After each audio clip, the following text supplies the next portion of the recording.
It's Friday, the 1st of December, 2023. The last word in podcasting news. This is the Pod News Weekly Review with James Cridlin and Sam Sethi. I'm James Cridlin, the editor of Pod News. And I'm Sam Sethi, the CEO of Podfans. Pinch punch, James, it's the first of the month. It is indeed. In the chapters today, the company automatically removing ads from podcasts.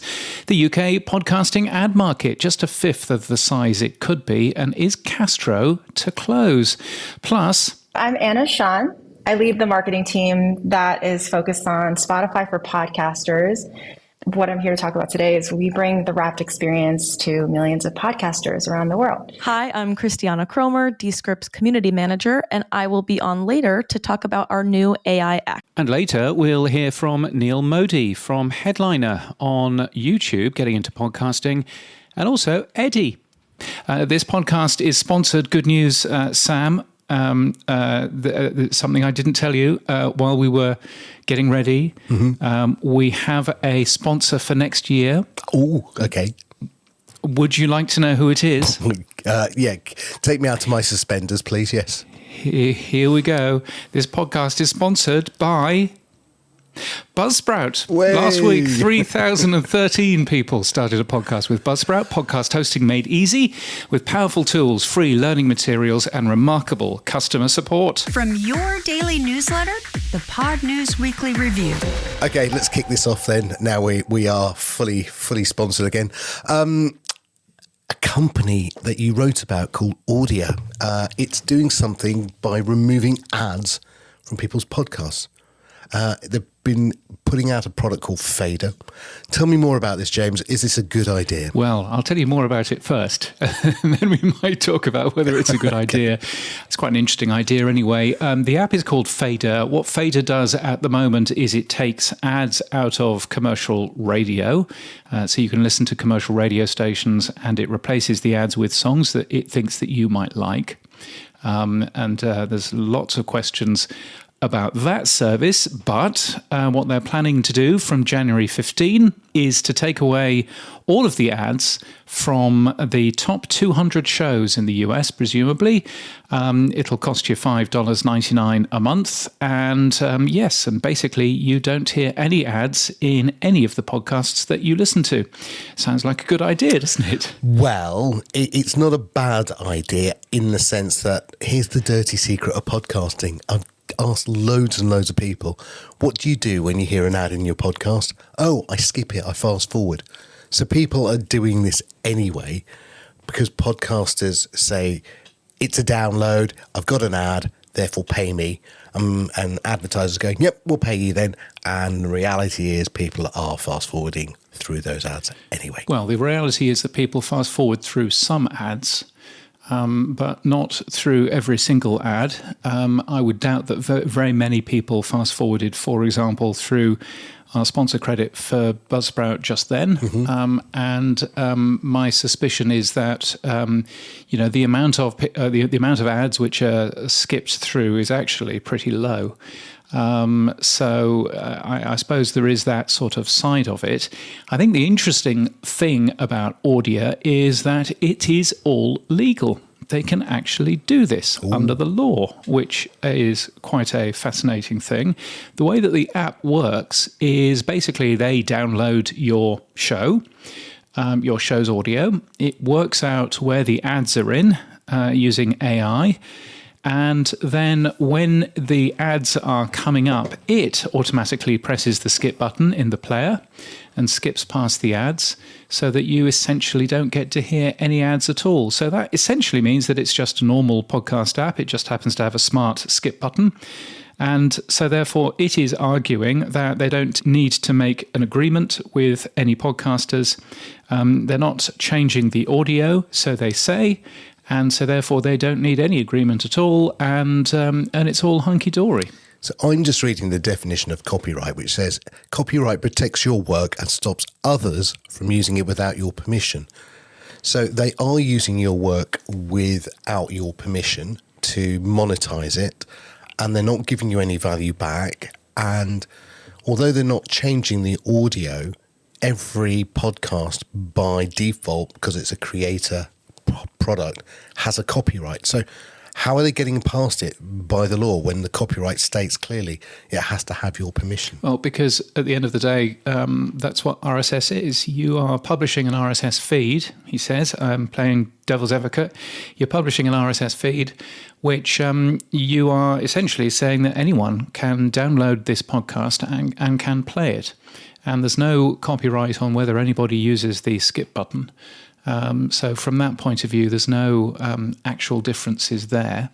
So, when you record a show on your, TV box, you can skip through the adverts on there. Yep.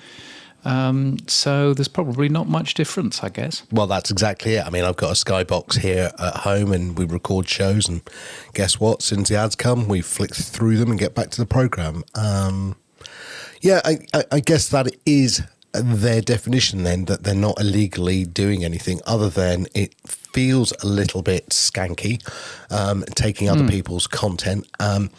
They do say, though, that they will be giving creators an attractive revenue per listener per episode, although they don't state what that is and they don't state how much. And also, why? If what they've just said is that they don't need to sign any agreements with any podcasters, why are they all of a sudden offering podcasters what they call an attractive revenue per listener per episode? From my point of view, there's no benefit to them if they sign a contract, and it'll be on their terms as well. There's no benefit to them if they sign a contract with a podcaster. At all, because they end up giving money away that they themselves claim that they don't need to. And you can imagine what that contract is going to say. My guess is that it's going to have an awful lot of, you must be promoting this fader app and you must be doing X and Y and Z and everything else. I'm there thinking they would say that they'll share some revenue with the creators, wouldn't they? But not necessarily sure that A, they need to, other than wouldn't that be a jolly nice thing to do? And B, that that revenue is going to be, meaningful in any way, really. So can I opt out, James? Can I, if they've sucked in my RSS, can I ping them, or can I go to their website and opt out? Well, I asked, how does someone opt out? And the response was, why opt out if no harm is being done?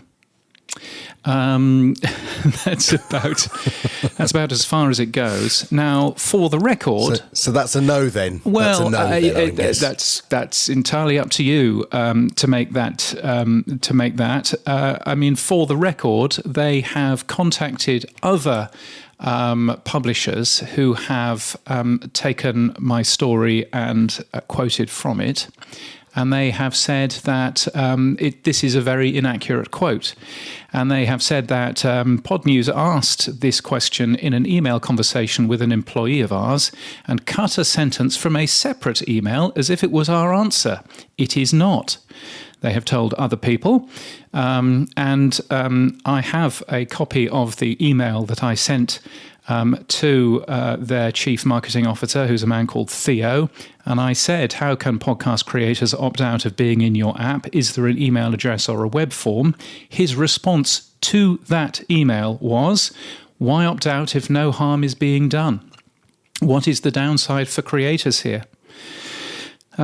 So what the company is now doing, and I don't use the word lying very often, but what the company is now doing is lying about the emails that I sent and the emails that they responded with.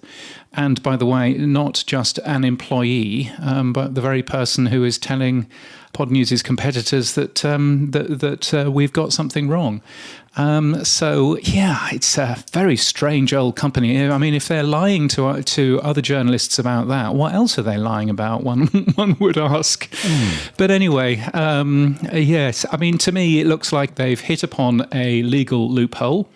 They think that this legal loophole is a tremendous thing because it means that they can essentially rip the advertising out that pays for it and make them a pretty pile of money. And it might be legally acceptable, but it certainly isn't morally acceptable, is it? No, and I think the fact that they haven't got any information about what they will offer podcasters in return for doing this, which I think is going to be their sort of carrot rather than stick.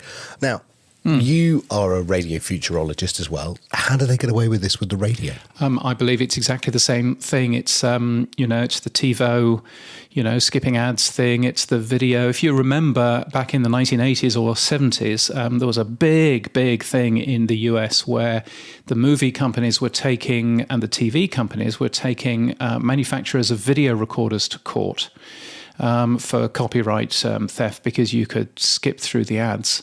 And basically that was thrown out of court. And the point is that you can record stuff and then, do whatever you want with that in the privacy of your own home afterwards. So it's much the same law, I guess. And so what it's doing is it's listening to the radio stream. It's working out when the ads come on, and then it's substituting that until the radio stream comes back again.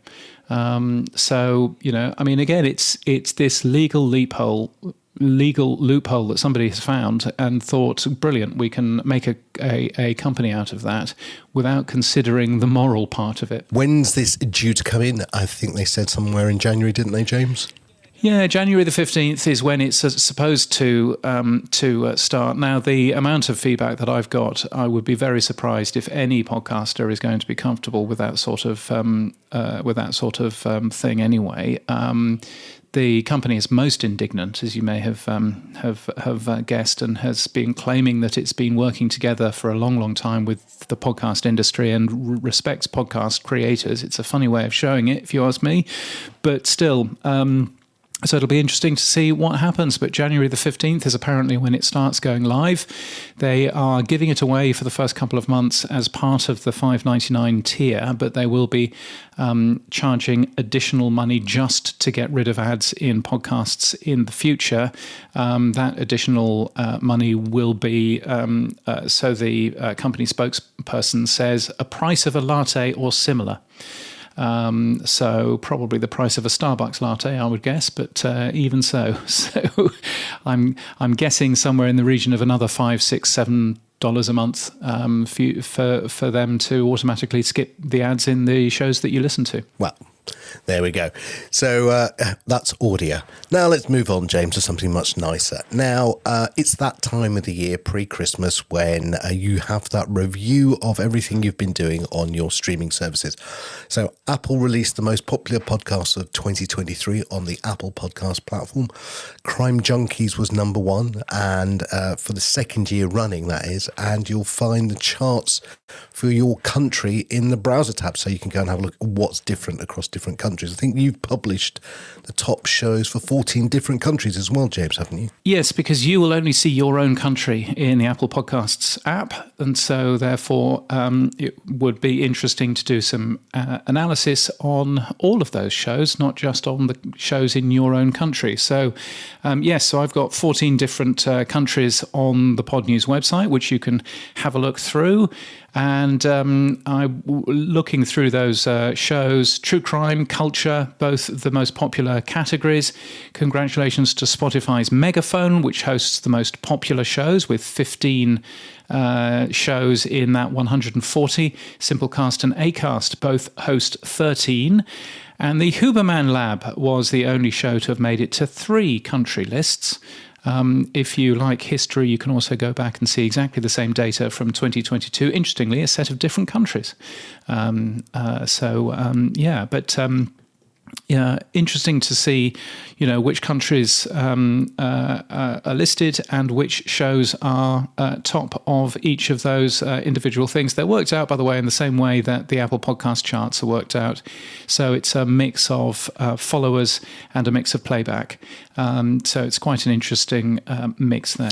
Yeah, I mean, I was looking through Apple's top 10 and Spotify's. There isn't a great deal of overlap, as you say. Cumulus and Signal Hill, though, have put out a report saying that Apple's podcast listeners tend to be older than Spotify's. And while Spotify have an even split in terms of gender, 61% of Apple podcast users are female. Additionally, long-time podcast listeners prefer Apple to Spotify. Is that something that you would back up in your opinion? Yeah, I think so. I think Apple is very much older, very much more female is an interesting one, but certainly when you have a look at the types of people who own iPhones, they are more likely to be richer. They're more likely to be older than the usual. And, Spotify, I think one of the reasons why Spotify does very well is that it is, of course, available on Android phones. And there are an awful lot of people out there with Android phones, particularly younger people. So that probably has something to bear in mind as well. Now, they're not the only people who've been putting out their review of the year. Pocket Cast have done something similar, James, haven't they? Yes, they have. And I would guess that we're going to see a bunch more of these. YouTube Music normally releases a look back at the year as well. So Pocket Casts Playback 2023 is already appearing in your app if you use Pocket Casts. I use Pocket Casts a lot. The number one show that I listened to was Podcasting 2.0. I listened to it for a total of 1 day, 10 hours. Podcasting 2.0 for November 24th, 2023, episode 156, Model Drift. Also the New Media show at number 2. With Todd and Rob. And the Newsagents at number 3, Dino will be delighted to know. The Newsagents. So interesting to see that data in there. That's the podcast app that I use. It's always nice to see the data and information out of Pocket Casts. Now, Spotify 2023 Wrapped for users is, of course, one side of what Spotify does, but they also do Spotify Wrapped for podcasters as well. And I thought I would catch up with the head of marketing for Spotify for podcasters, Anna Sian, and I asked her, what was Spotify 2023 Unwrapped for podcasters? So you'll see a number of stories. It's contextualized data about your audience. So you may see things like which of your episodes was the top episode of the year, which episodes were the ones that listeners discovered you by. So like the first episode that they heard of yours when they became your new fan. You'll see which countries were your top countries of the year and even where you were on the rise. So where there might have been some new countries on your list. You'll see how fans shared your podcast. So which social platforms did they use to share your show, what your podcast average rating was, and tons more really, really exciting stories. I can't go through all of them. There's a lot. But overall, yeah, there are about 11 stories. And I think that they're slightly different for every single show as well. So it pulls out individual stuff that you might not know about each individual show. And it's for any podcaster in Spotify, right? Whoever they host with. It is for hosted and non-hosted podcasters, yeah. And all you need to do is claim your show in Spotify for Podcasters to access your wrap. And that's at podcasters.spotify.com. That's right. What I like about it is that it tells you stories about how your podcast did over the year. What new data have you added this year? We've refreshed a lot of our data stories from last year, and we've gone into sort of a double click for many of them. So you'll see, if you've seen the 2022 wrap, there's some builds on that.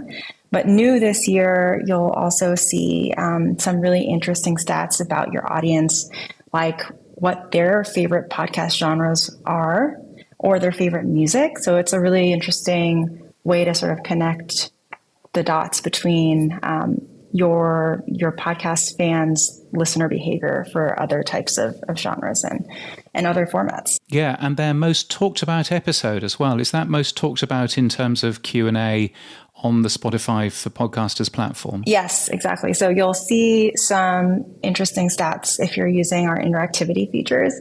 And yeah, there's just been so many new folks using Q&A and polls. I think it's something like 14 million responses have been published to folks' shows. It's kind of amazing. So yeah, you'll see a lot more creators kind of sharing that type of data this year. Yeah, and I was going to ask about sharing. So last year, the Pod News Daily podcast, for example, saw 779% more listeners. And I thought that was a very good stat, and I ended up sharing that. Do you know what stats podcasters share the most? That's an amazing stat. First of all, congratulations. Thank you very much. And yeah, I would definitely share that stat as well. That's a huge gain. Yeah, it's so different. Everyone gets a different set of data. I expect to see we have like a final summary share card that has a lot of the highlights of like your top episode, your biggest gains for the year. So I imagine that's going to be the one that's shared most. One other thing that I learnt last year, you can tell I haven't looked at this year's one yet, can't you? But last year I learnt for 7 people, the Pod News Daily is their most listened to podcast, apparently. And the podcast is only 3 minutes long, so they must have listened to an awful lot of them. Now, this coincided with 2023 Wrapped, which is the feature that Spotify users get, telling them that they listened to too much Taylor Swift, in my case. But it also lists their podcast consumption.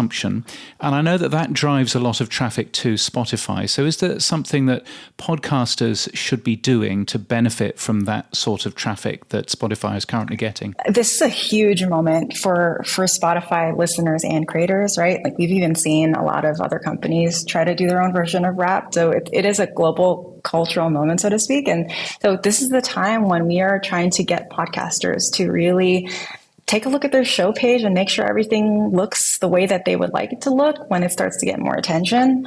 They can add social links to their show, for example, so make sure that people can find them on other platforms. And there are a lot of different ways to spruce up your show. There's Best Place to Start, which is a way to sort of pin content on your page. There's a lot of different things that they can do once they start getting engaged with Spotify for podcasters to make sure that their show is in the best place for all that like new discovery. And I know that for some of the people who are listening to this or reading this, they will have a number of different shows. And one of the things that you can do in Spotify for podcasters is link to your other shows. So you're not leaving it up to the algorithm. It's up to you to link to other shows, which I think is a really strong thing to do. Totally. Yes. I think, you can use that feature for a lot of different things. If you have other shows, it's a great way to drive people to them. If you have a friend who's a podcaster that you really want to support, you can also do that.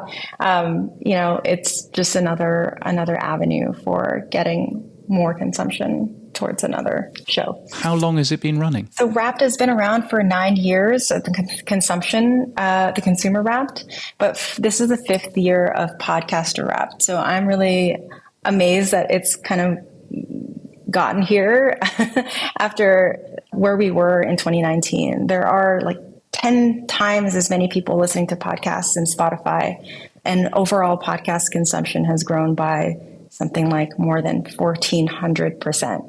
And so, there are just so many more people and so many more ears on podcasting. And the creator ecosystem has grown a ton as well. And so we're just in this new place where the spotlight is on podcasts, and Spotify is really has invested so much in podcasting, growing the pie for everyone. So I think it's going to look a lot different this year. I'm super excited to see how the internet blows up because of it. Yeah, indeed. And what sort of changes has Wrapped for podcasters seen then since 2019? I think, the biggest change is the scale of it all. And also sort of where podcasters fit into Spotify's brand overall, right? I mean, I'm in the marketing side of things at Spotify, so I can speak to the fact that when we first started in 2019 with Wrapped for podcasters, it was still kind of a new concept to a lot of Spotify listeners. And so now I think they have an expectation that they want to see their top 5 podcasts. They want to share with the world, with their friends, what they're listening to. And I think a ton of people who are new to podcasts are looking to their friends for those recommendations because they want to invest their time wisely, right? So I think it is a different world that we're living in, and I think it's to the benefit of podcast creators everywhere. Yeah, and we certainly see, don't we, that the number one way of finding a new show is by word of mouth, is by what your friends are listening to, and and so anything that helps that is, I think, a really good plan. Yep, that's right. So share with your friends what your most embarrassing podcast is that you listen to. Don't be shy. So looking back at 2023, you've launched a number of new tools within Spotify for podcasters, for creators. Video, interactivity like polls and rating and Q&As and sharing. And almost all of those features are for creators wherever they're hosted, not just those that host their shows on Spotify for podcasters. What was the thinking behind making it available to everyone? I mean, with Stream On, we decided that we wanted to open up to more people around the world, regardless of where they're hosting. We know that people have their own ways of managing their show, or they have their own creation flow that works for them. And we didn't want that to be, a barrier to entry for people to start using things like Q&A and polls or video, right? And so I actually had joined the team when we were still Anchor. And I think that was over 5 years ago. But with Stream On, that was the time when we decided we wanted to make that mission that Anchor also had of kind of democratizing audio to be a reality for Spotify as well. And so it is part of what we were built to do, and we want to keep that optionality open for creators. And yeah, you can do most everything as a creator not hosted with us, but we hope to bring more and more features to all creators. And I'm always a fan of exclusives and things. What might we be expecting from Spotify for podcasters next year? There's a lot of really fun stuff. I think we're continuing to try to make our podcast experience as seamless as possible. We want to do even more for Wrapped next year. So I'm continuing to be excited about, all the new things that we have in store. And yeah, I think this is going to be a really, really big year for Wrapped. I hope that everyone continues to see more and more listeners coming to their podcast because of it. So Wrapped is a highlight of a podcaster's year. It's one of the things that Spotify does, which is such a good thing for the industry. Anna, thank you so much for your support and for your time today. Thank you so much for having me. Anna Sian from Spotify. And yes, of course, I didn't dive into, so when are you going to support the Podcasting 2.0 namespace? Because firstly, that's nothing to do with her. And secondly, no. Now is not the time for that. Yes. But super good. And, I think that all of the data that Spotify has been releasing, both in terms of Wrapped, but also in terms of the other data that they've released over the last couple of months, has been super useful for podcasters. So very genuinely, that's a really helpful tool. Again, you go back and you have a look at what Apple have announced. They've announced some lists, and that's it. And they've got all of the same data as Spotify does, plus some. And they're not really telling us any information there, whereas Spotify seems to be very open with it. So well done, Spotify, I think. Now, moving on then, you had an exclusive story this week in Pod News Daily. It was about the UK It was about the UK's podcasting ad market. It's just a fifth of the size it should be, and you guys down there in Australia aren't much better either. We had Will Page, the ex-chief economist of Spotify, friend of the show, write an article for you. What's this one about, James? Yeah, so this is some work that Will and I first looked at a while back, and we were there going, well, if the weekly podcast audience in the UK is similar to the audience in America, surely you should be able to work out how much money is being earned by the American podcast industry and how much money the UK podcast industry ought to be earning. It turns out that the UK podcast industry ought to be $279 million, but it's actually only $62 million. Which is just 22% of where it kind of ought to be.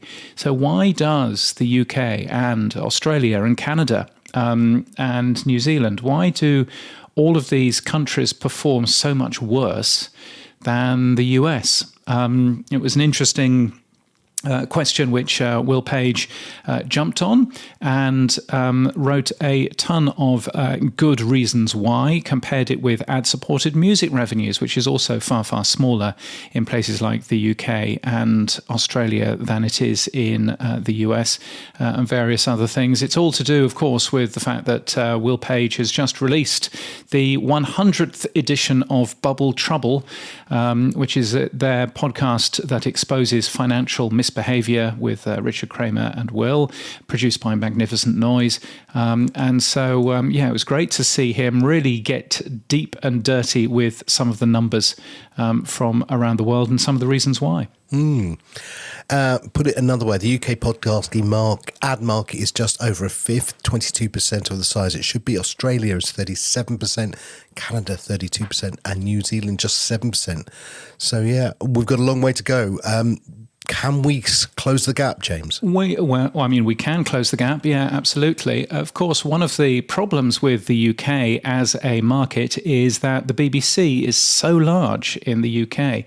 Not just has it conditioned the British public to treat commercial advertising as more intrusive, it also, of course, produces a ton of shows which you can't advertise in. So therefore, of course, the advertising market is going to be smaller in the UK than it is in other countries because of the massive amount of people who are listening to content from the BBC versus anybody else. Just as a comparison, the BBC reaches 56% of the population of the UK, just in terms of their radio output. NPR reaches 9% of the US. So NPR is far, far smaller. And there's a tendency, I think, particularly in America, of comparing NPR to the BBC and assuming that it's much the same sort of size. The BBC is so, so much larger. And actually, as Will says in his article, the BBC essentially risks crowding out advertisers in that particular market. So, I think it's going to be hard to imagine that the UK is ever going to be the size of the US in terms of the revenue it can earn. Now, another report came out. Raja and Midas released a report that said podcasting's weekly reach rose from 10.3% in 2017 to 22% in 2023, James. Why are they looking back historically to that? I mean, I'm trying to understand what's the benefit of knowing that now? Well, yes. Why are they looking back? It's a good question. I mean, I guess it's a nice story, the fact that twice the amount of people are apparently listening to podcasts in 2023 than they were in 2017.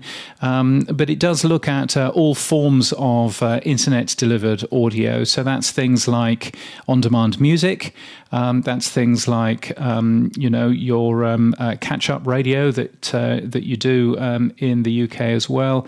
So what's interesting around that is that Spotify, for example, on-demand music, so Spotify, Apple Music, and those sorts of things have grown from 20% to 32% in the last 6 years. But you then have a look at things like music CDs and cassette tapes. Those have plummeted from about 30% to less than 10, to just about 10%. Now, catch-up radio, incredibly unpopular in 2017 and still incredibly unpopular in 2023. Only 10% of the population bother to listen. It's interesting seeing some of these movement, but really the only things that are properly growing, are on-demand music and podcasts. Everything else is either in decline or relatively flat. But it's good to see some of the data that comes out of it. There's a particularly good graph right at the end of the data which shows you what people are listening to at certain times of the day.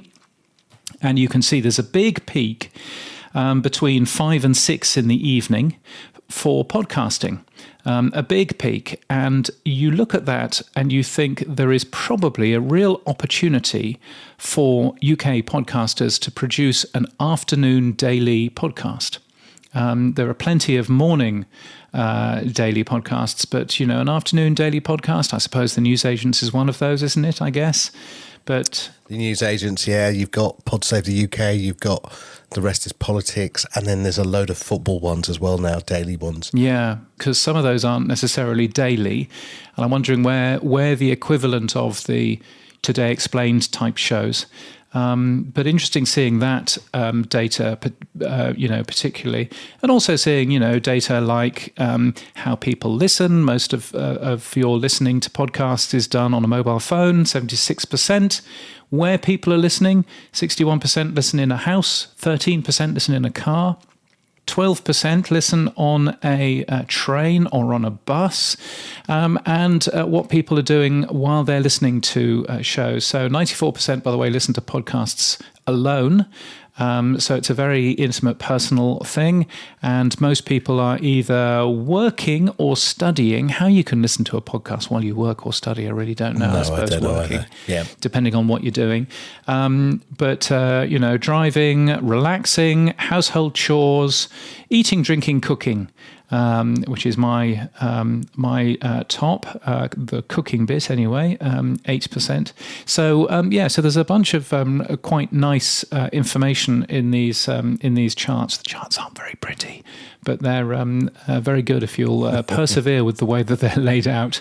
And there's also information about on-demand, catch-up radio, live radio, and all kinds of other things in there too. So linked from the Pod News newsletter. There you go.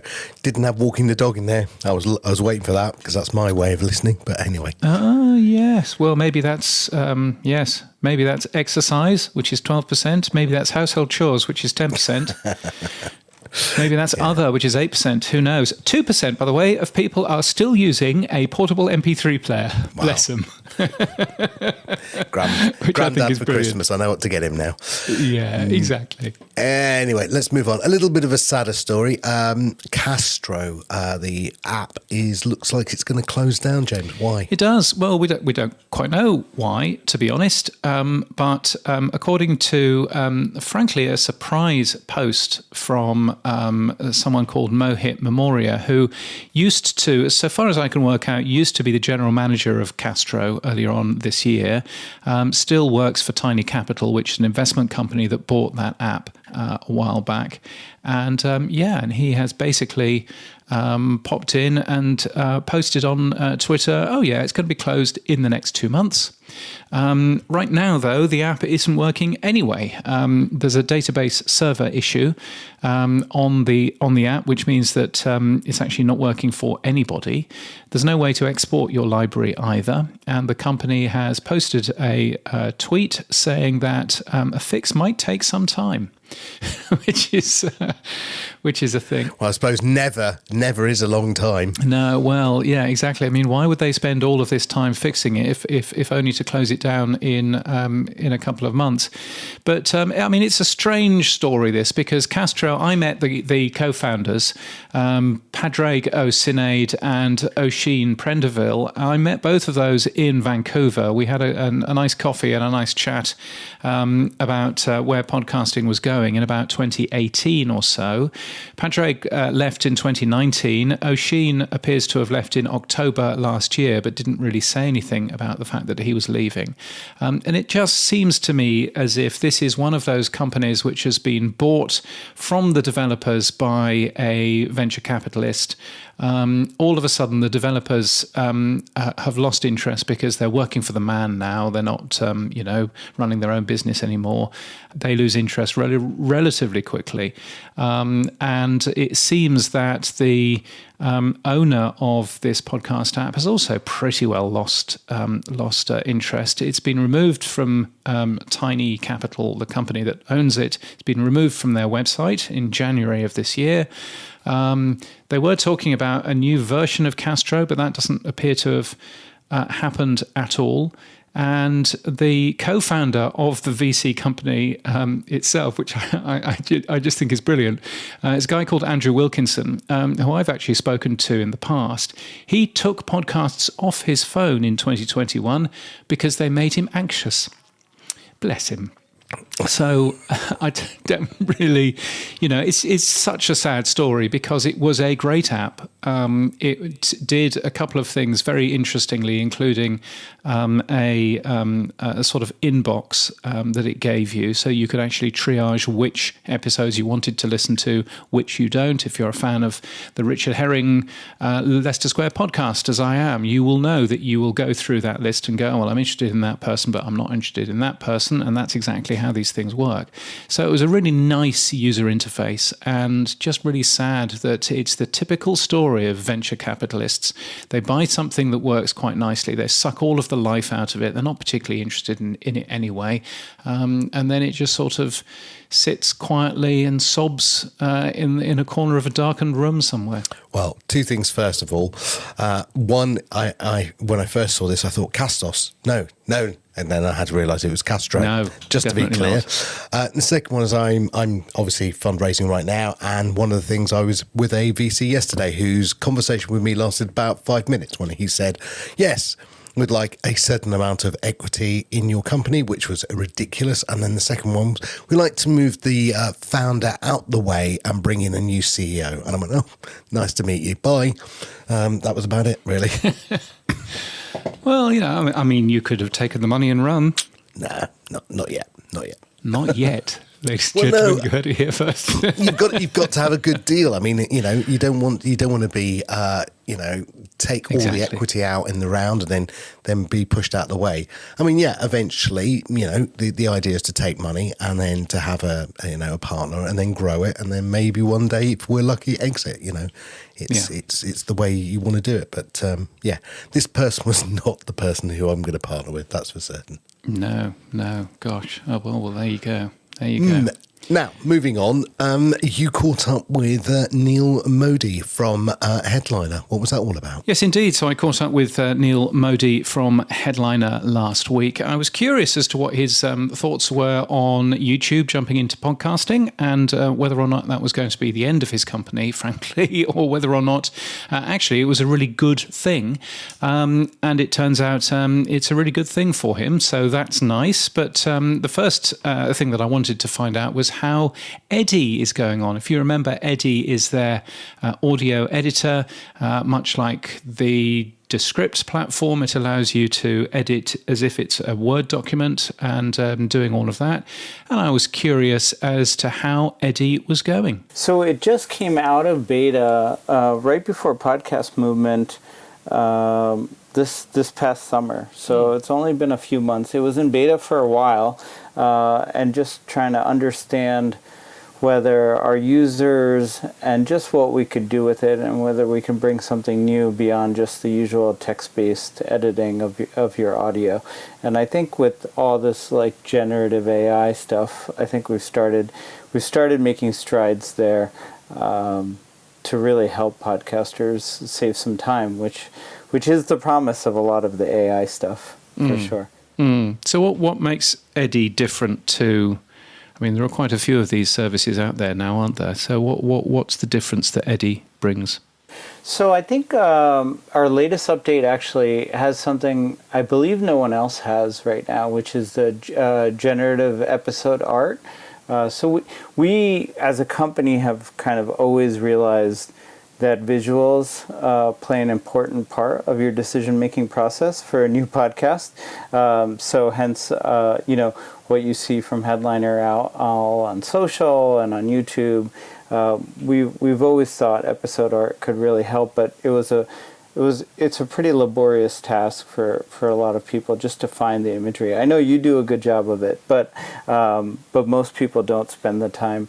So I think with some of these generative text-to-image engines that are out there now, this part could actually be somewhat automated. We don't fully automate it, but we give users an option. We generate options for users, and so we're trying to kind of really push the boundaries of of the image and generative space there. And then for the other stuff, I mean, I think, look, we've probably got the largest community of active podcasters, like for a non-host platform, so we can compete on cost pretty dramatically compared to most other providers. So we'll win there at least as well, because we're all kind of packaging third-party LLMs to some extent anyways. And you're producing a promo pack for every show that is edited in Eddy. And not just those episode art images, but loads of other things as well, including keywords and show notes and a references page. What's a references page? Yeah, I guess this is the geek in me. I actually usually find them super valuable. So the references is like the actual URLs to places and concepts kind of mentioned during the piece. Again, it doesn't do an amazing job yet, but it's doing a pretty good job picking up kind of key entities and good reference places, whether it be Wikipedia or even the web page of like the company itself and so on. So you'll see this at some podcasters do this manually, which takes a long time, and this kind of tries to automate all that for you. Yeah, that's really interesting. Really interesting. And obviously you've got things that quite a lot. I mean, the Pod News Weekly Review is sponsored by Buzzsprout, of course, which has co-host, which is a artificial show note writer and everything else. But you seem to be doing a little bit more than that, which is interesting to see. Yeah, I think we looked at the landscape and we didn't want to just build a Me Too product here. I mean, again, text-based audio editing is very much Me Too. There's a bunch of companies out there that do it. Some of this is just having our positioning around kind of the entire stack to help podcasters. But beyond the similarities, we think in the imagery we can do something interesting from all the data we've kind of picked up and learned around what works to draw attention. And then secondly, again, I mean, I think some of the stuff is cost prohibitive for the average podcaster, given most are still, the average one I would still consider a hobbyist. So we like to bring costs dramatically down, and we think we can do that with our scale. Yeah, and that's interesting. You saying that the average podcaster is a hobbyist, because that's absolutely the case, isn't it? And you see an awful lot of these products out there which are priced, for those people who are perhaps making shows for companies or that sort of thing. But you're very much priced at the, for the vast majority of individual podcasters. Yeah, exactly. I mean, look, if you add up, we've had this discussion. I don't know if you and I have had it, but if you add up all the different tools you need to kind of produce your podcast, you can go from free to hundreds of dollars a month, right? And we don't think that these tools should be cost prohibitive for the hobbyist. Ideally, we find alternative ways to monetize them, which we started doing with putting in ads and so on. But I think if podcasting were easier, the hobbyists would stick around longer, and that's our job and kind of what we'd like to try to bring to the market, which I think no other tools are really focused in on as well. Yeah, and you're claiming 1.2 million creators. Is that a total over your lifetime? Yeah, that's a pretty high number. Yeah, it's actually higher. I think I just looked at it. It might be approaching 1.4 million. So that might be a little bit out of date. 1.3 and change. Yeah, so since we launched Headliner January 2018, I think it was, we've had over 1.3 million creators. Wow, which is quite a thing. And of course, the Headliner product, it has been focused on YouTube and getting your podcast there, which we use for the Pod News Weekly Review every single week. So thank you for that. Oh, great. Obviously, YouTube is, things are hotting up in terms of getting podcasts onto YouTube. You've been involved in it for a long, long time. Yeah, we've got a front row seat. Yeah, exactly. What do you think about what do you think about the way that YouTube has all of a sudden jumped into podcasting and is getting involved in this space? Well, I would say, I would argue it hasn't been all of a sudden. It's been kind of trickled in over the past few years. But I think the big question was first, are they going to stick around? Like we had the about face from Facebook a few years ago. I think the big existential question around YouTube is how long are they going to do this? And I think given the time and what they've put out, we're seeing a lot of positive signals now. And so, I think the big question is TikTok and Shorts and so on. YouTube's a massive machine, and podcasting is only one part of it. But it does look like they're fairly committed to it, and I think they bring a lot to the table. I mean, look, I have this conversation with a lot of customers of ours. YouTube's 2 billion people a month. Spotify's, I think, 600 million. So YouTube dwarfs basically everybody else. And beyond the 2 billion, they're I think the number 2 search engine. They're the leader in video podcasting. Not even a close second. I mean, I know Spotify's trying to do something there now. But, Apple's never really done anything in video podcasting. I know you can publish video to it, but I can't remember the last time someone showed me a video podcast on an Apple product. And I think they've got, obviously, the recommendation engine that's hard to beat. I still feel like it's much better than most podcasting consumption platforms that I use, and they've got transcription. They've got all the pieces to the puzzle. The question is, are they going to steer the ship towards podcasting enough to win it? Because if they wanted to win it, they could, and it's just a question of priorities for them. Yeah, and I think one other sort of side of that is that the YouTube Music app, as I understand it, is one of the must-installs for new Android devices. So if you have a brand new Android device, it'll automatically come with YouTube Music, kind of whether or not you want it or not, which is always interesting. YouTube and Google as a wider sort of scale, they're not necessarily very good at staying the course. And you mentioned Facebook. This is Google's 4th podcast player, I believe. Sort of a little bit weird if you want to get into YouTube Music, because they have this RSS ingest thing which will give you a flat image. They will talk with companies like you and get some rather more animated and more interesting material in there. And then they've got this RSS, you copy and paste an RSS feed into your music app. Do you think they're sort of going the right way in terms of user experience, or is it just too early to tell? Excellent question. I mean, I think what they want to get to is video podcasts in general. Obviously, they want to win that. I mean, they are winning it already, but I think that's what the system's already built to do. And then the audio first stuff, I think they're setting themselves up for where all this stuff might be going, which is chapter art, having a meaningful improvement over anyone who doesn't want to just do video, and then all the back catalog stuff you need some solution for. So I'd say for the stuff that's never going to make what we say internally real video, or just behind camera or ahead of camera, whatever the right saying is, stuff, I think that they've actually got some decent pieces of the puzzle, and we publish on the order of 2,000 to 3,000 videos a day to YouTube.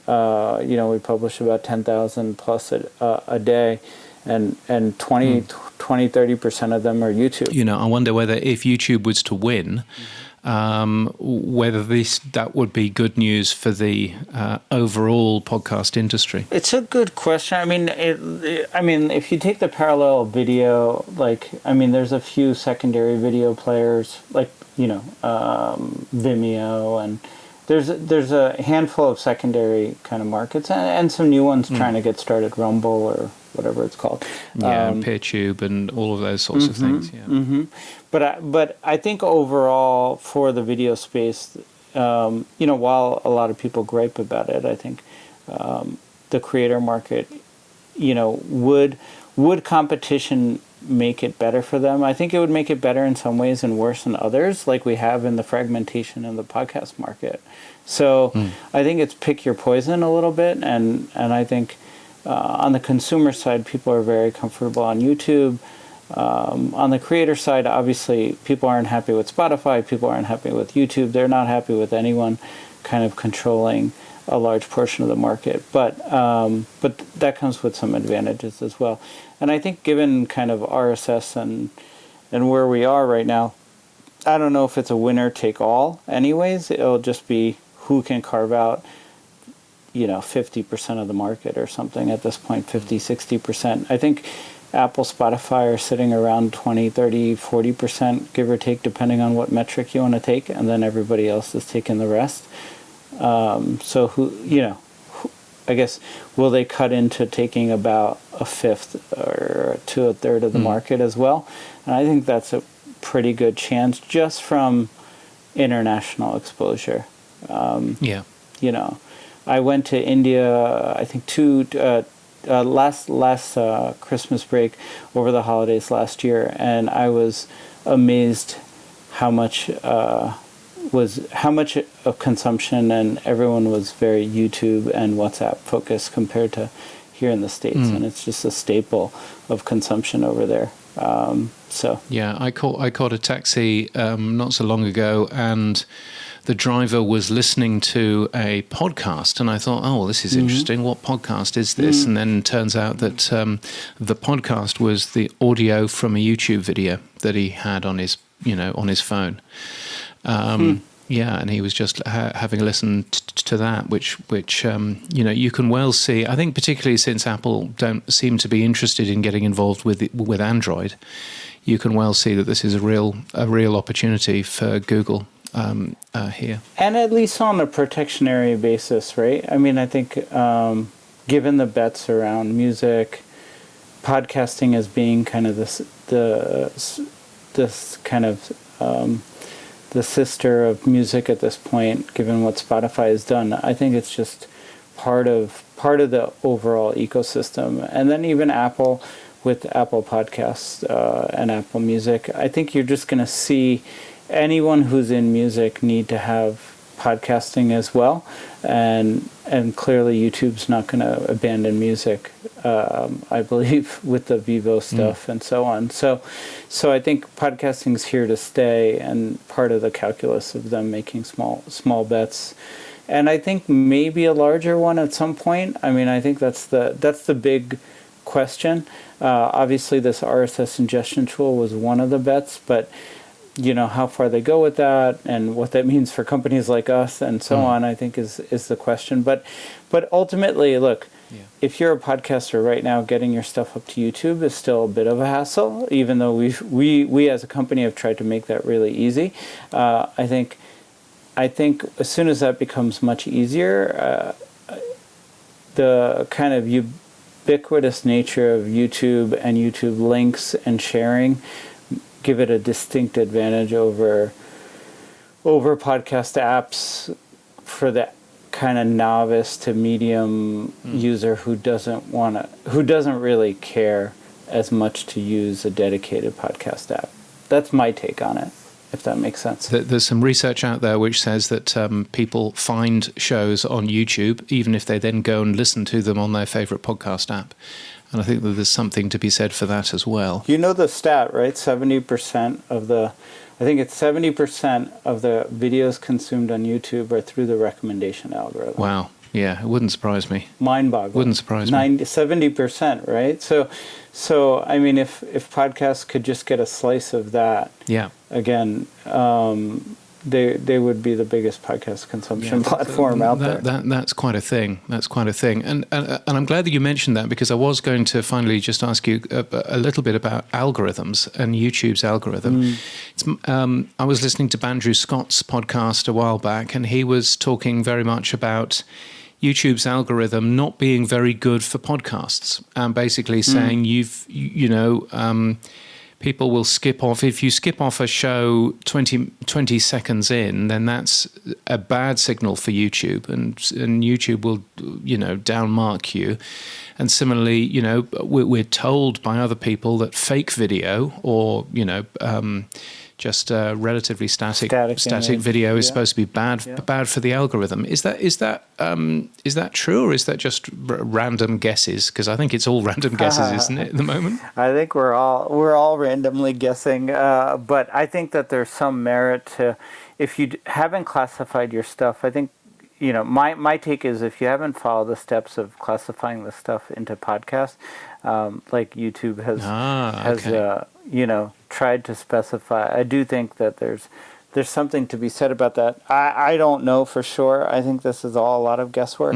And I think, people make a business out of being pontificators on SEO and all this kind of stuff. Not to say that they're wrong. I don't have any data saying one way or the other. I do believe that they're trying to control the experience, mostly because the video ad, it's an ad supported medium, so video ads and the advertisements that depend on visual cues depend on it. And so if they're promoting stuff that people aren't looking at, and just background tabbing, it's a different value proposition for YouTube. But I do think that they're going to slowly start solving for all that anyways, and that's part of, being there for all podcasting. Yeah, but I think you make a great point that actually the whole point of Google wanting you to categorize your podcast as a podcast is a big signal to the algorithm that this is going to be a different piece of content than, somebody falling off a cliff or biting somebody's finger, I guess. Or a cute cat video. Yep. Yes, which is a thing. I should ask you for this slightly rambly interview. I should ask you, how do we find out more about Eddie and about Headliner in general? Yeah, sure. The easiest way is just jump on our website. So it's headliner.app. So that's HEADLINER, headliner.app, so headliner.app, and you can find out about Eddie there. It's spelled EDDY, Eddie, and our YouTube stuff is there as well. I mean, basically, as a company, we've always just tried to help people focus in on recording their audio, and then we'll take the other side of it to try to get it out to as many people beyond the typical places that you can. So social, YouTube, and now with all this kind of stuff in Eddie, all the generative stuff, which will help you get out, on YouTube with chapters and summaries and keynotes, and hopefully with this episode art that we've been talking about, start packaging your stuff for better consumption on all the platforms as well. Mm-hmm. Super cool. Well, thank you so much for your time, Neil. I appreciate it.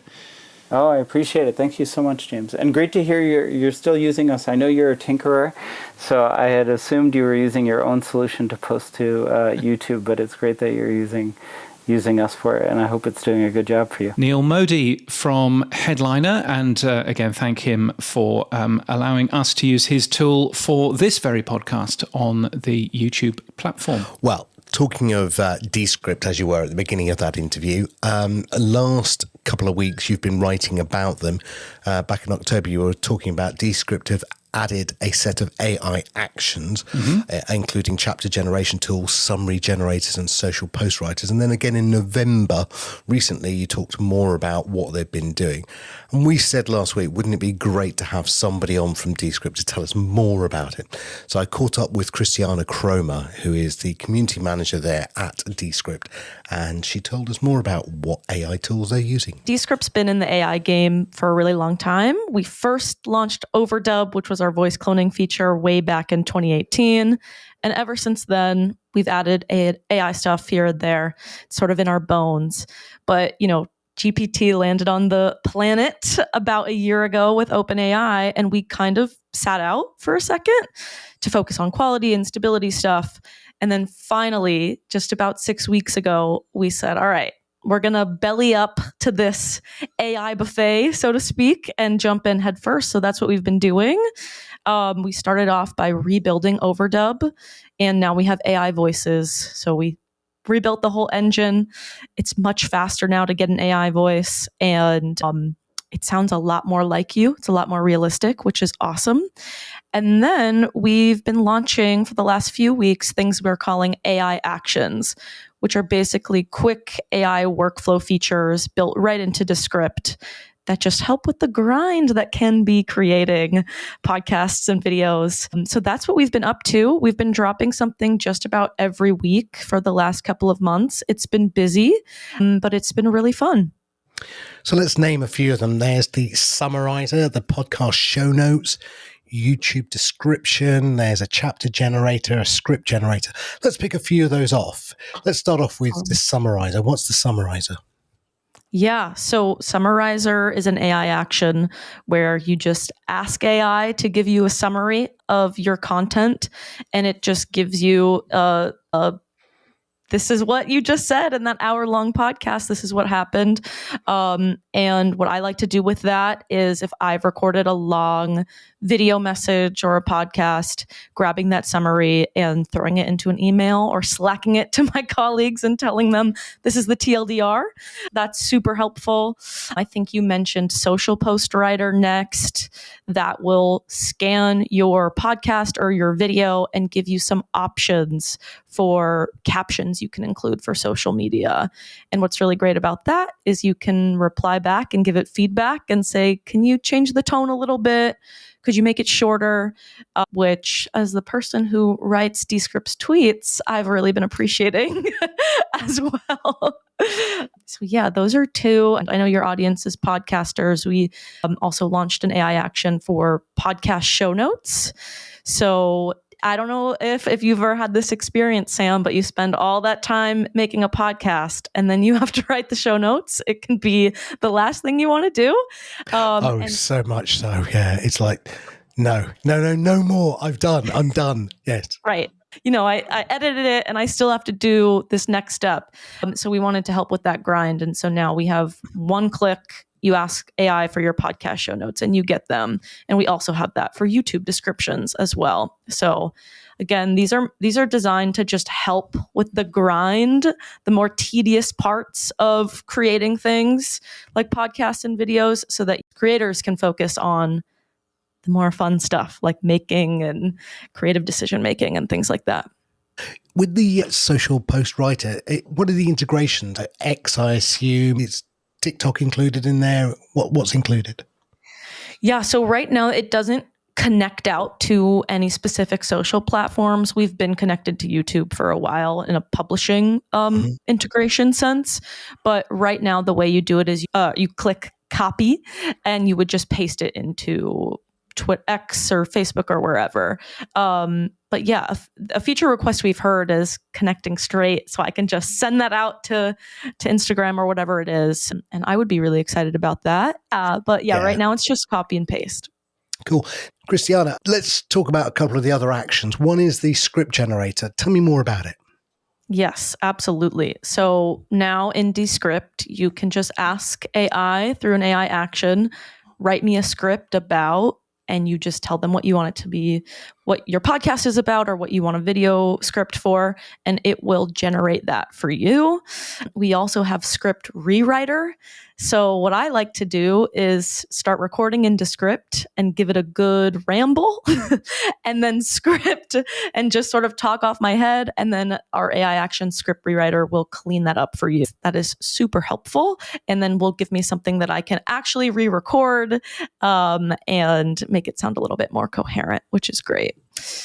Can I just say, you could be redundant. So Christiana, I could get Script Generator to do it or Script Rewriter, then Overdub to take your voice, and I could then push it out as a podcast without you. Excellent. That's exactly right. Yep. We are now done. Well, yeah, that I think brings up like our larger philosophy around AI.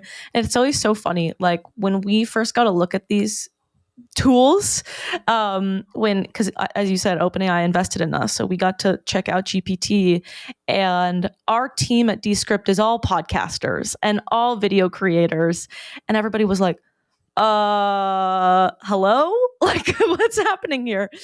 But what I love about the way we're approaching this at Descript is it's like, we're on the side of the creators. We're figuring this all out together. And we really believe that you're always going to need a human for the creative decision making, for the parts that make content truly good and truly you'll need to be there. So yeah, we're seeing those like faceless accounts pop up that's just robot stuff. And if that's your thing, that's great. It's not, I'm speaking on my own personal opinions, not Descript. It's not my favorite. But yeah, these are all like the script writers, and all this AI stuff is just to make it so that creators get to focus on the parts of this that they actually like, and that energize them, as opposed to kind of keeping them down in the stuff that's more tedious. Yeah. So I have been known to call AI assisted intelligence. And I think if you use it as that term, I think it puts the tools in the place where they should be. Totally. Creative sidekick, your junior assistant. There you go. Your unpaid intern. No, did I say that? There you go.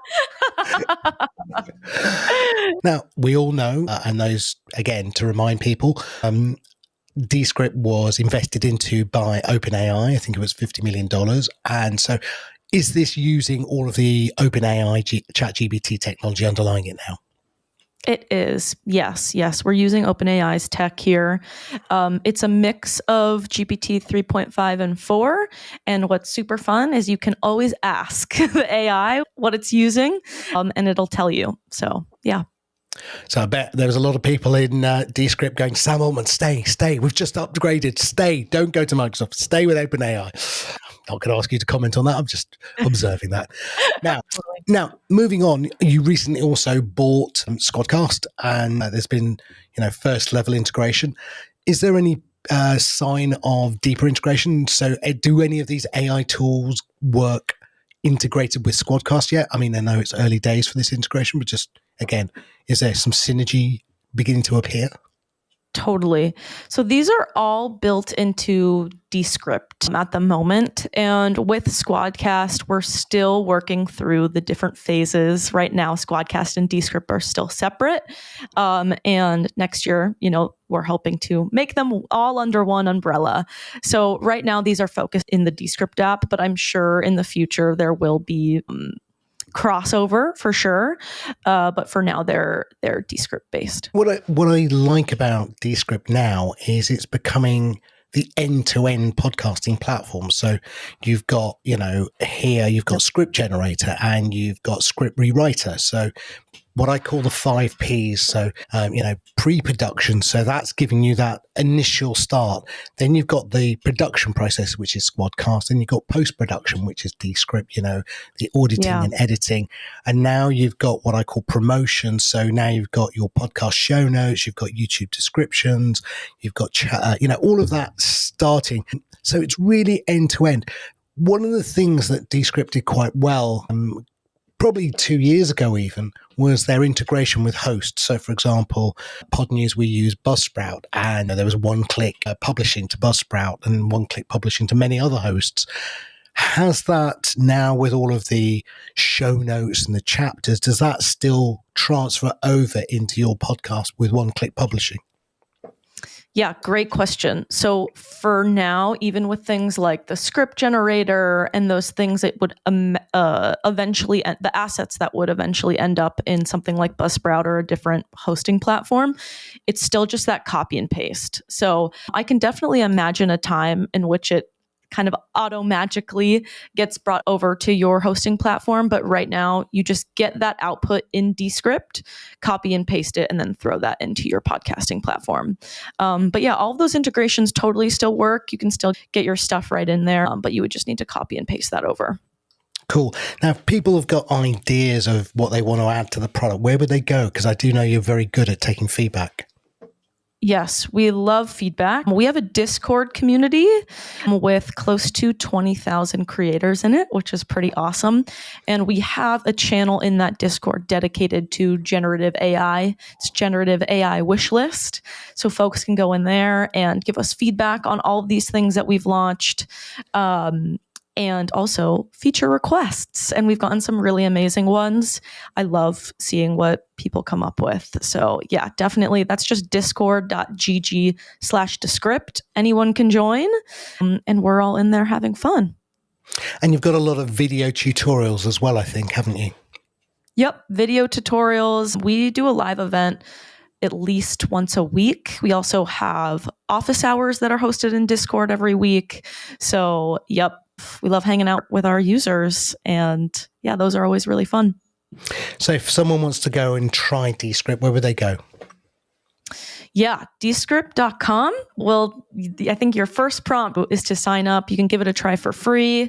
We've got a free trial. We have a free plan always that you can use as well, and then different tiers from there. But yeah, just head to Descript.com. We've got a web version of Descript now that's in beta, but definitely download the desktop app and give it a go. Brilliant. Christiana Cromer, thank you so much. Thank you. Christiana Cromer from Descript, and thank you to her and the rest of the Descript team for being the title sponsor of the Pod News newsletter over the last month. So very good to see them there. Let's jump into events and awards. The podcast show in London in May next year. Speaker submissions are open for that. I've got some news on that. Mr. Sethi, would you like to hear my news? You keep giving me news while we're live as opposed to giving me news in advance, so I could even... But anyway, save it for the save it for the show. Go for it, sir. For the show. Go for it. You know, this very show, we did a live version of this show on stage at the podcast show in London last year. Live from the Amplify Theatre at the podcast show. This is the Pod News Weekly Review. They liked it so much, it is going to be in the programme for this year. So that is going to be excellent. We might do it again where the audience is the guest, because that was fun last time, but we'll see what happens. And it sounds as if I'm going to be speaking as well, kicking off one of the days too. So that should be a good thing. So perhaps I will see you there. The listener. I'll sorry, obviously see you there. I was going to say, thanks, James. I'm going to be doing the show solo. yes. So that will be good. Thank you to Buzzsprout for helping us do that for another year. I'm taking part in a free event. Hooray for Podbean. It's called Revitalize Your Podcast in the New Year with AI podcasting tools. Which I'm going to be talking about a lot in 2024, which is going to be interesting. Anyway, it's free. It's on December the 12th if you want to take part. It's one of those virtual events, and there's more information on the Podbean website and in Pod News too. And you are getting very excited about Ainsley Costello, are you not? I am, in the sense that it's a great use case for the technology that I guess a lot of people have been working on for the last 12, 18 months. And it all feels like it's coming together very nicely. So Ainsley's doing some live music events in December on the 20th and the 21st. I just saw last night the promo trailer for it that they've given out. Later today, I'm going to be interviewing both the bands for that as well. And RSS Blue, Dovidas, is putting together the feed, and that interview will go in the trailer. And then eventually, yes, people will be able to subscribe across multiple apps. So CurioCaster, Fountain, Podcast Guru, Podfans, and Podverse. So yeah, I'm very excited that we're all, jumping on board and making this event happen. Yes, and in our show notes, I noticed that there's a very entertaining-looking table showing which features individual podcast apps are supporting and not supporting and working on, and everything else. The only podcast app which has 5 green ticks right now is Podcast Guru, who support live audio, live video, live boosts, and live wallet switching. Podfans and Podverse are there with 4. You're currently working on the live wallet switching. CurioCast are there with 4 as well, and Fountain there with 3 because they don't do video. This is. I wonder whether this is a good event to essentially make sure that all of the apps are focused on turning all of these features on, I guess. Yeah, I think we will. I think all of us will be fully green-lit by then. And good news, actually. We've got the CEO of Podcast Guru coming on in 2 weeks' time to tell us more about what they've been up to as well. Excellent.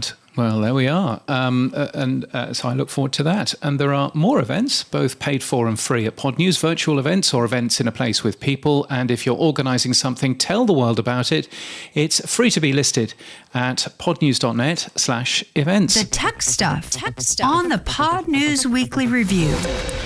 Yes, it's the stuff you'll find every Monday in the Pod News newsletter. Here's where we do all of the tech talk.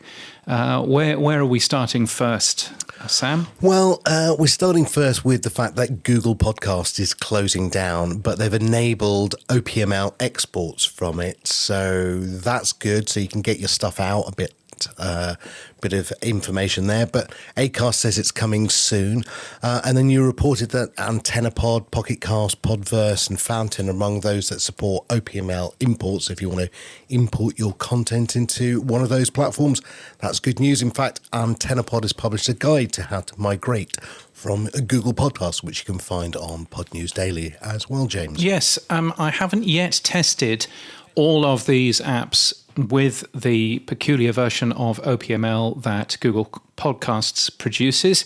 My experience with OPML in the past has been that different apps have different ideas about how to deal with OPML. So I'm never quite sure whether or not it's actually going to work. But theoretically, it should work with at least those 4, which support OPML imports. And if you want to get hold of your OPML, perhaps you are using Google Podcasts, then you go to Google Takeout, which seems to me to be rather less user-friendly than it perhaps could be. Clearly, this is the first iteration. They've still got 9 months or so while Google Podcasts will be slowly dying. So I'm sure that they will put something else in place. But there's a way of getting your OPML there. For me, it took 3 days because I have this advanced security protection on my account. And so presumably some human being actually has to look. Is it all right if this person gets his OPML feed? What's an OPML feed? But that should be good. Podfans, do you support OPML in your wonderful app? No, you'll be glad to know it's the one thing we don't support. So Adam can go, hooray, one thing Podfans doesn't support. Yes, we support many other things, but no, we don't support that. It's not something that we really thought about importing and exporting. We're pulling in RSS at the moment. I think we've pulled in 300,000 podcasts now, but no, we're not really looking at it. The other thing that I was surprised at in the list of apps that you listed, James, no YouTube. Not yet. But you can imagine that before Google Podcasts closes, you can imagine that either there will be an OPML import or probably more likely a button that says import my favorite podcasts into YouTube Music. You would imagine that that's going to happen. I think what the difficulty that they have is that, of course, you could instantly import a set of RSS feeds into YouTube Music. And if you've not tried it yet, RSS2YTM.net will enable you to do exactly that, import the RSS feed of your favorite podcasts into YouTube Music as a player. What you can't do is you can't spot that, for example, PodSaves the UK is available on YouTube as a video podcast. There's no lookup yet between, here's an RSS feed for an audio podcast, but actually we're YouTube and we've got this as a video podcast.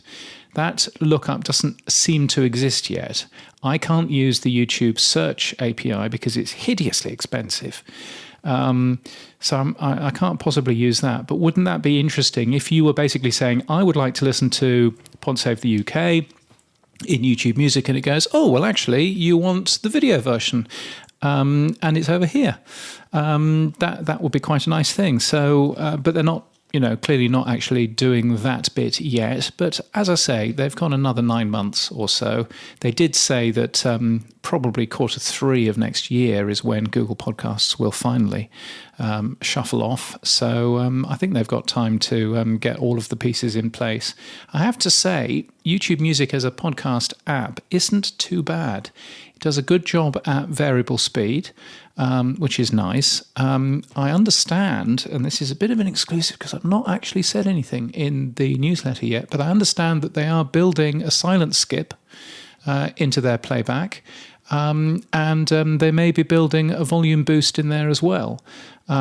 So both of those are quite interesting and exciting to find out about. So I just get the feeling that it's being run now by somebody that totally understands podcasts. And I get the feeling that it will be quite a good podcast player, rather better than Spotify is, for example. Well, I guess, you know what, James? We've got a prediction show coming up soon. Maybe that'll be one of your predictions. We do. Who knows? Yes, we should probably have a look at that. Moving on then, James, one of the other things that you found out is with your favourite app that you've just announced earlier, Pocket Casts, there's a problem with its search. What's that? Yes, somebody spotted a problem with the search. If you have an apostrophe in your podcast title, Ela's Choice is the podcast title that this particular person had a problem with, which seems to be a podcast if you are farming eels. Very strange. But anyway, Ela's Choice. For Pocket Casts particularly, if it's got an apostrophe in the title, you need to type it in, otherwise Pocket Casts won't actually find that particular show. It's not the case in many sensible podcast apps, but it is the case in Pocket Casts. And one of those things about having apostrophes and things like that, I would suggest is just don't put apostrophes in. It's probably not the best plan, really. No, it's not. But I'm glad to say you had me panicking. So I did test it and we're okay. I'm sure the others apps are as well. It just seems a very odd thing. But yes, it was one of the, oh my God, quickly, let's see if it works. Phew. Okay, move on. Yes. Yes. Now, talking about moving on, Captivate, friend of the show, Mark Asquith, put out a post yesterday that they've added support for chapters in podcast episodes. Yes, they have. It's Podcasting 2.0 JSON chapters. You had a quick peek at the 1 minute podcast tip, which is produced by Danny Brown. And he's put chapters into a 1 minute show.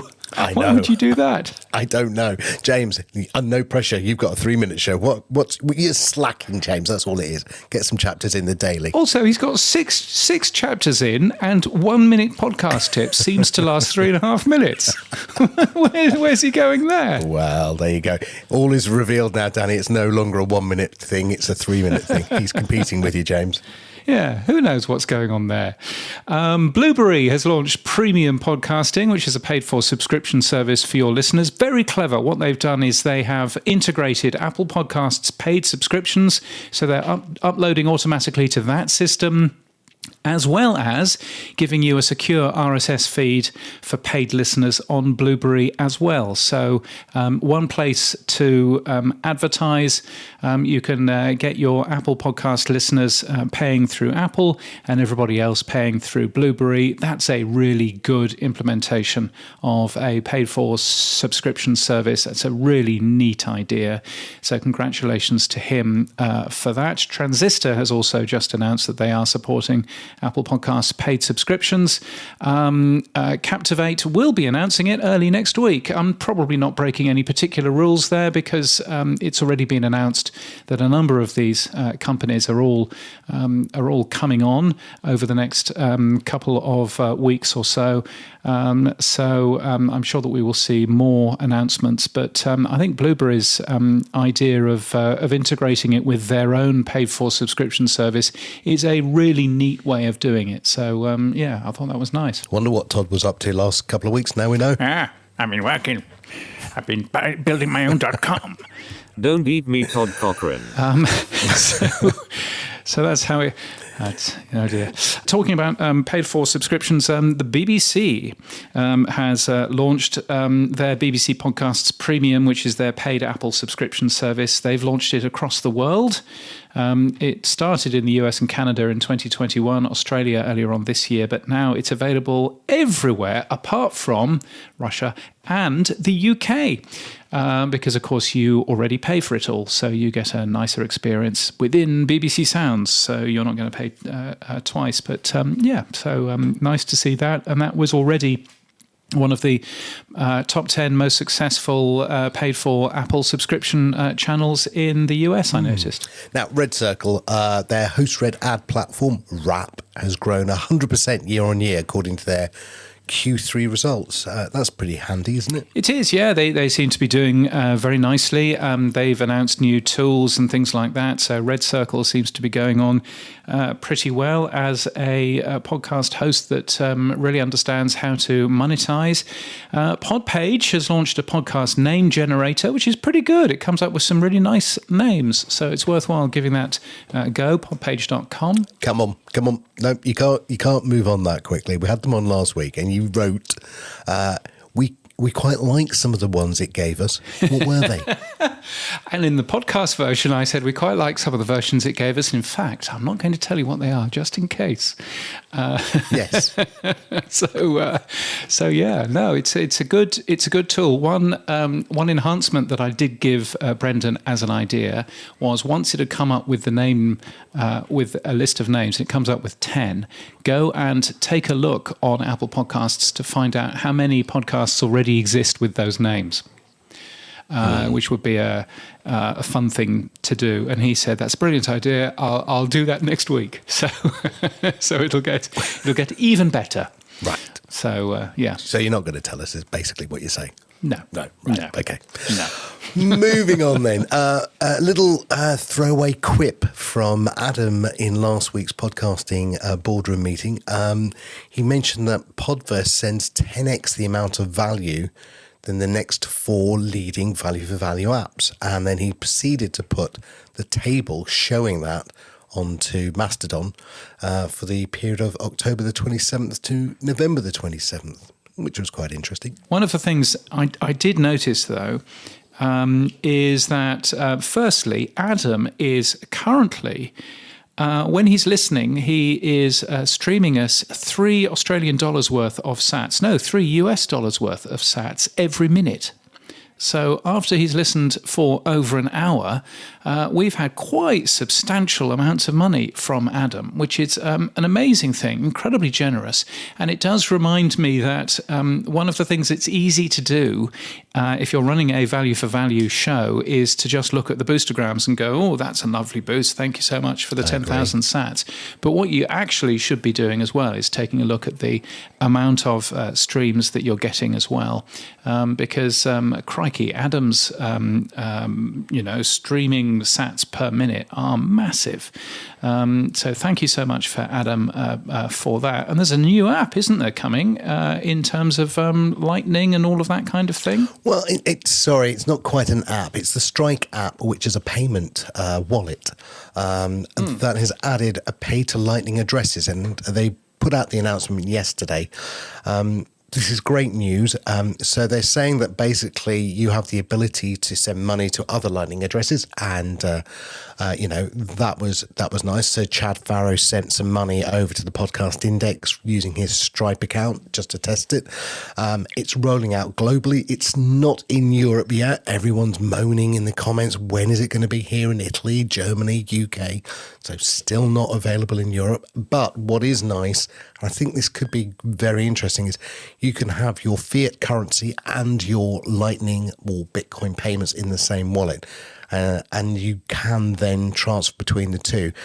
You can even pay using fiat currency over the Lightning network to Lightning addresses, which I thought was very interesting. So maybe I just want to pay you a couple of quid and I can do that using the Lightning network as opposed to having to convert it into sats before I send it over the network. Yeah, it's certainly interesting. The nice thing about Strike is that it is actually available in Australia. Not very many things are of this sort of type, but it is actually available in Australia.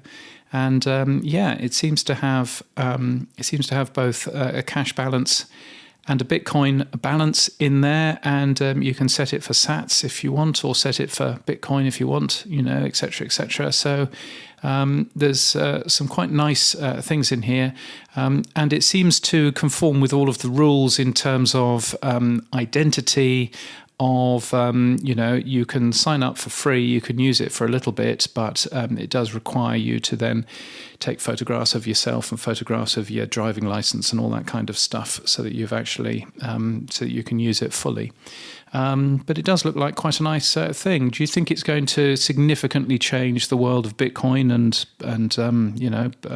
streaming sats and all that? I don't know if it will significantly change. I think it's going back to that problem that we seem to haven't overcome yet. So, as we use the Olby API, and of course, when we want to convert to fiat and back to sats or vice versa, we have to go to MoonPay, and there's that whole jump in setting up another account.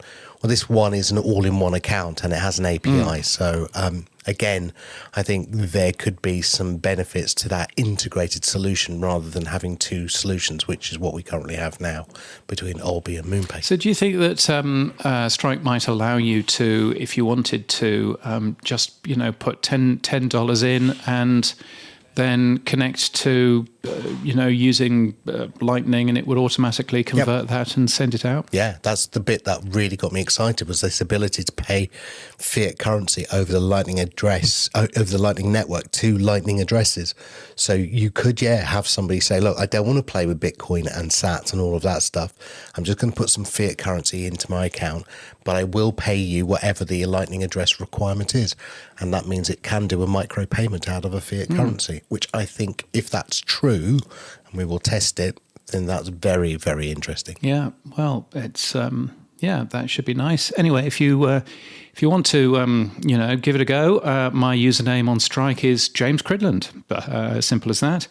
And so theoretically, I guess I can maybe put some money in there or something once I've given the Australian government my ID. Again. We'll give that a go. But yes, worthwhile having a look at. Twitter is bringing video to Spaces. Oh, nothing's going to go wrong there. So that's all going to be good.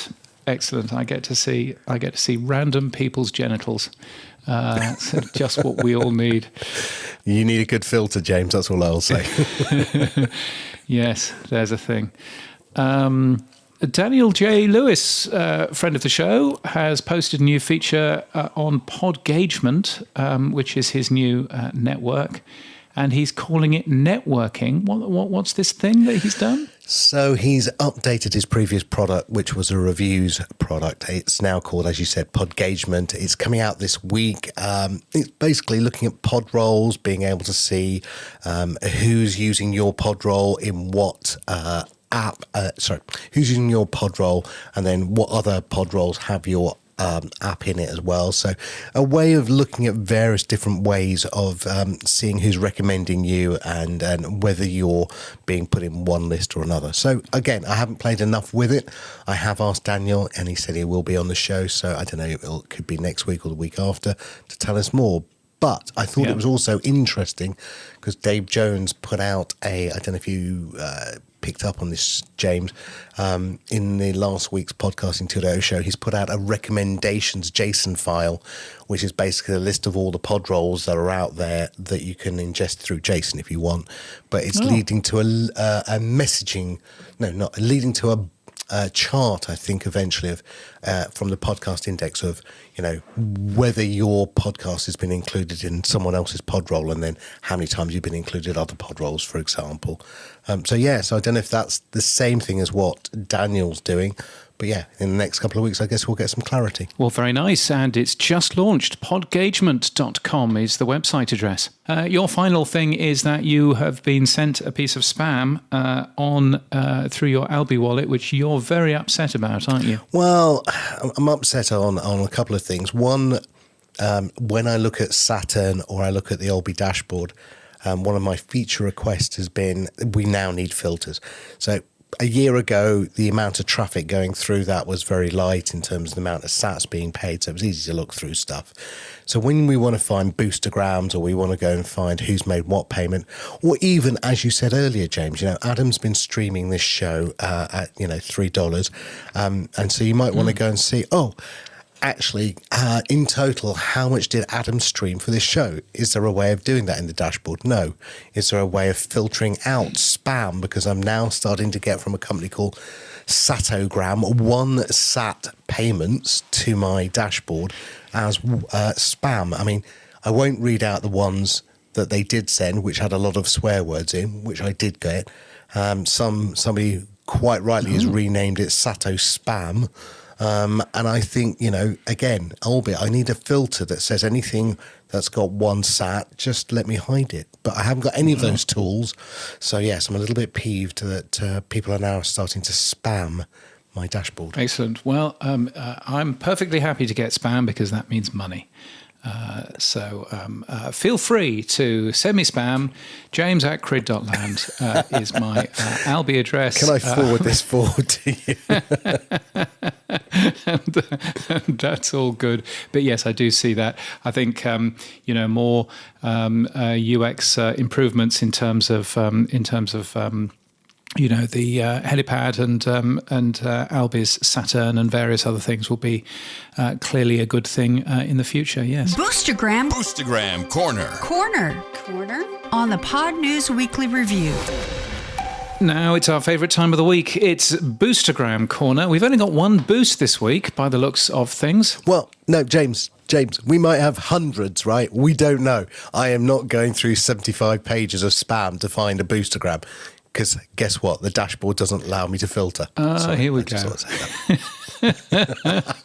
Here we go. Well, yes. Well, the only one that we've got, which is a row of ducks, which is always nice to have a row of ducks. Who's that one from? Ilgien. I've just totally ruined that name. But thank you for updating us on what's happening in the industry and for the concept of the unwritten contract between podcasters and podcast platforms.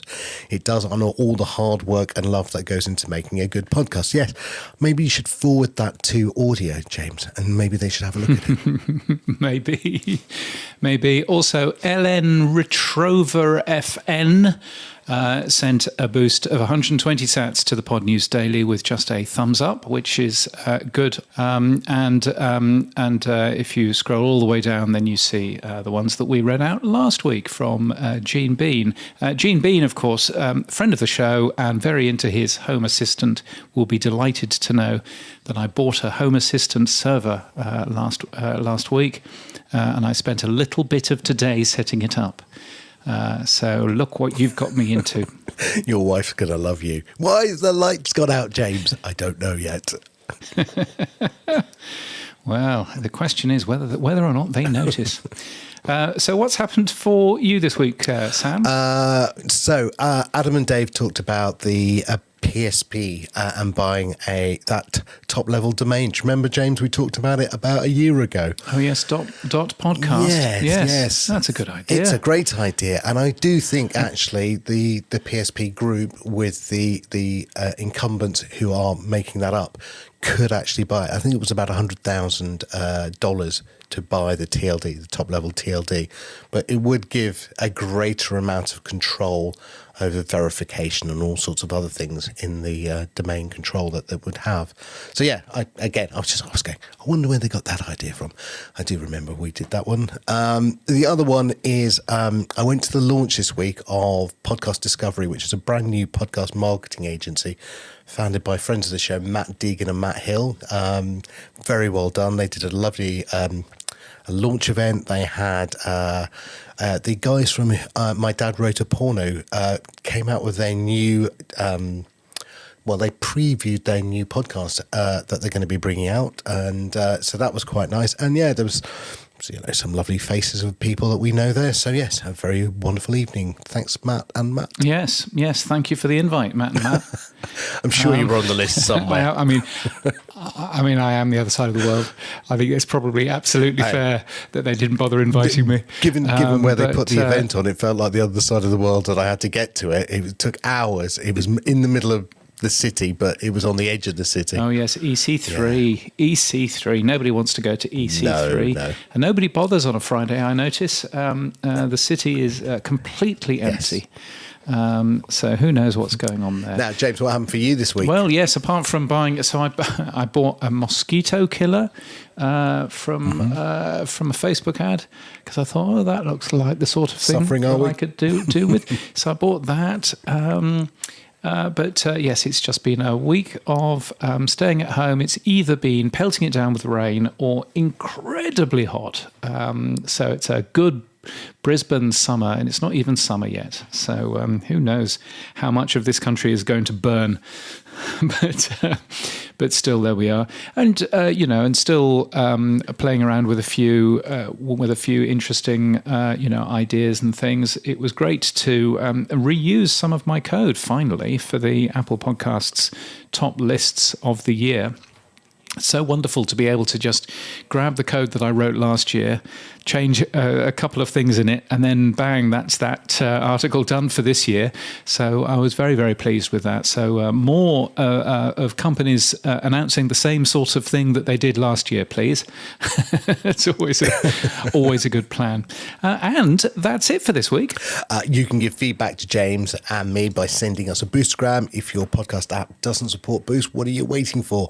Then grab a new app from podnews.net/new podcast apps. Yes, our music is from Studio Dragonfly. Our voiceover is Sheila D. We use Clean Feed for our main audio, and we're hosted and sponsored by Buzzsprout. Podcast hosting made easy. Get updated every day. Subscribe to our newsletter at podnews.net. Tell your friends and grow the show.